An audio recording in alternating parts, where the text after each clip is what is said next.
Hello everyone, welcome to my channel disciples learning. आज हम next part हमने इससे पहले वाले पार्ट में Rutherford model, J Thomson model को हमने डिस्कस किया है। तो आज हम डिस्कस करने वाले हैं Bohr model of an atom. तो देखो, जैसे जे थॉमसन की मॉडल में क्या रह गई थी, कुछ कमियां रह गई थी, उसकी कुछ ड्रॉबैक्स थी। तो क्या हुआ, रदरफोर्ड ने अपना मॉडल दिया। उसके बाद अब रदरफोर्ड के मॉडल में कुछ ड्रॉबैक्स रह गए हैं। तो उसमें उसके बाद किसने, नील बोर ने, इनका पूरा नाम है नील बोर। तो इन्होंने अपना मॉडल दिया क्योंकि इसमें कुछ ड्रॉबैक्स थी। ड्रॉबैक्स क्या थी रदरफोर्ड मॉडल की? रदरफोर्ड मॉडल में ड्रॉबैक्स ये रह गई थी कि वो एटम के एनर्जी लेवल को नहीं डिफाइन कर पाए। उन्होंने कहा कि अगर एटम मतलब उन्होंने नहीं बोला, but according to that atom क्या होता है, अगर कोई भी चीज रिवॉल्व कर रही है, एनर्जी तो उसको लगेगी, एनर्जी लगेगी तो एनर्जी रेडिएट हो रही है। एनर्जी रेडिएट होने की वजह से एक टाइम आएगा जब जो एटम जो इलेक्ट्रॉन है वो कहाँ पर, वो उसके न्यूक्लियस में चला जाएगा। तो दैट मीन्स उसका कोई रेलिवेंस ही नहीं रहा, फिर तो इलेक्ट्रॉन का फायदा ही क्या है। अब नील बोर ने उस चीज को एक्सप्लेन किया था कि ऐसा नहीं होता, जो एटम्स होते हैं वो एनर्जी रेडिएट नहीं कर रहे हैं, वो अपनी ऑर्बिट में रिवॉल्व करेंगे और एनर्जी रेडिएट नहीं करते हैं। तो उन्होंने क्या बोला, only certain special orbits known as discrete orbits of electron are allowed inside an atom.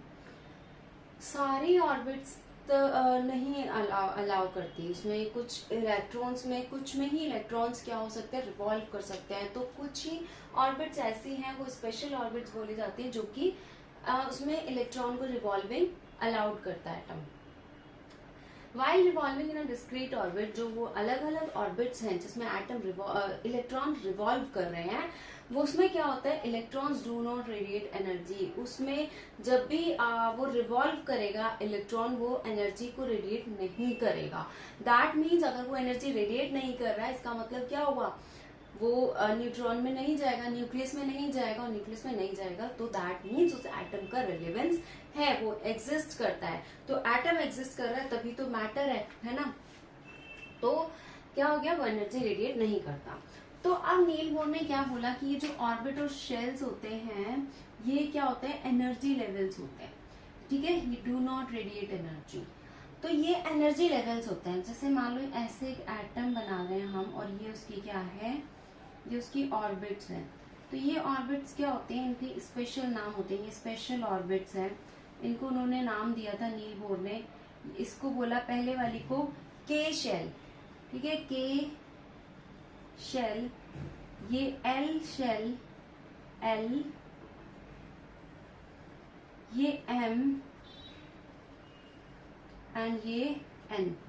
ये 4 शेल होती है जिनको हम KLMN भी बोलते हैं। और अगर हमने नंबर से डिनोट करना है तो ऑर्बिट 1, ऑर्बिट 2, ऑर्बिट 3, ऑर्बिट 4, ठीक है, इस तरीके से हम डिनोट करते हैं, KLMNOP ऐसे करके हम डिनोट करते हैं। अभी हमें 9th क्लास में 4 ही ऑर्बिट्स के बारे में पढ़ना है, KLMN, इनके बारे में हमें डिस्कस करना है।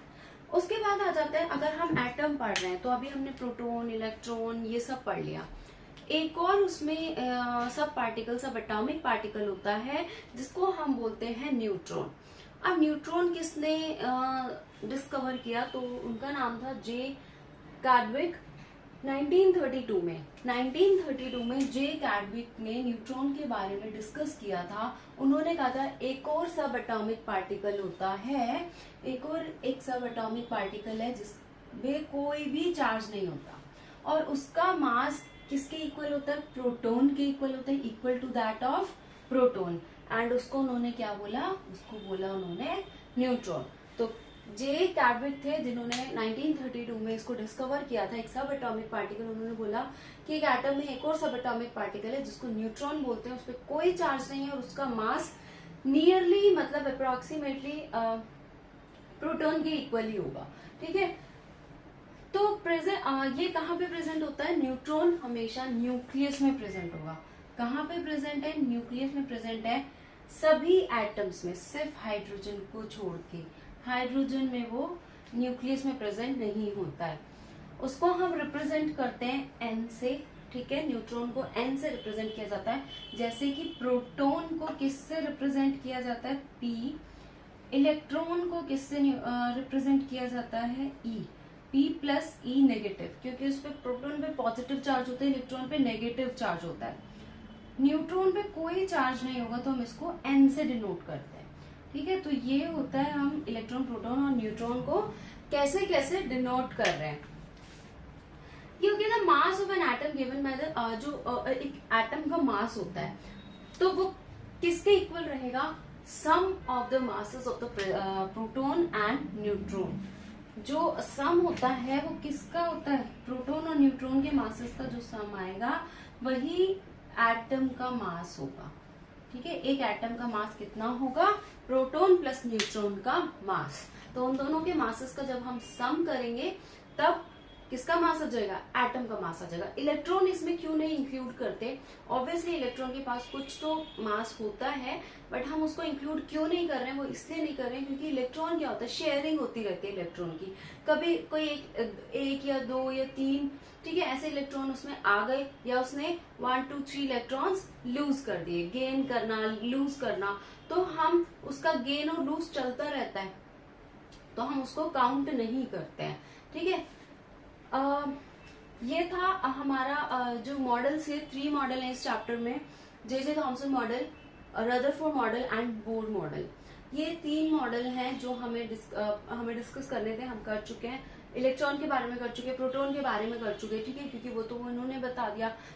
जे कैडविक ने न्यूट्रॉन के बारे में बताया तो हमने वो भी डिस्कस कर लिया। इसके बाद हम एक शेल्स में, जो हमने ये शेल पढ़ी है, इनको हम क्या बोलते हैं? ऑर्बिट्स को शेल बोलते हैं। ये जो हमने इनके बारे में पढ़ा है, इसमें कैसे कैसे इलेक्ट्रॉन का डिस्ट्रीब्यूशन होता है ये हम डिस्कस करेंगे नेक्स्ट पार्ट में। हमने लास्ट टाइम भी मैंने जब चैप्टर 3 के बारे में डिस्कस किया, आप मेरी चैप्टर 3 की वीडियोस देख सकते हैं, लिंक आपको डिस्क्रिप्शन बॉक्स में मिल जाएगा। तो उसमें हमने डिस्कस किया है कि वैलेंसी कैसे होती है और KLMN शेल में कैसे कैसे इलेक्ट्रॉन का डिस्ट्रीब्यूशन होता है। तो मैंने थोड़ा थोड़ा उसमें बताया था, अभी यहाँ पे दोबारा से अच्छे से एक्सप्लेन कर दूंगी तो आपको अच्छे से समझ में आ जाएगा कि ऑर्बिट्स में या शेल्स में इलेक्ट्रॉन का डिस्ट्रीब्यूशन कैसे होता है। ठीक है, इलेक्ट्रॉन डिस्ट्रीब्यूशन पढ़ेंगे नेक्स्ट क्लास में, वैलेंसी, ये हमें नेक्स्ट पार्ट में कवर करना है। और आप मुझे मेरे चैप्टर 3 की वीडियोस देख सकते हैं, उसमें मैंने थोड़ा सा डिस्कस किया हुआ है क्योंकि वहां पर उसकी जरूरत थी, नीड थी, तो वहां पे डिस्कस किया था। अगर आपको वीडियो पसंद आई, समझ में आया, कॉन्सेप्ट क्लियर हुआ, तो please like, share and subscribe, and thank you so much.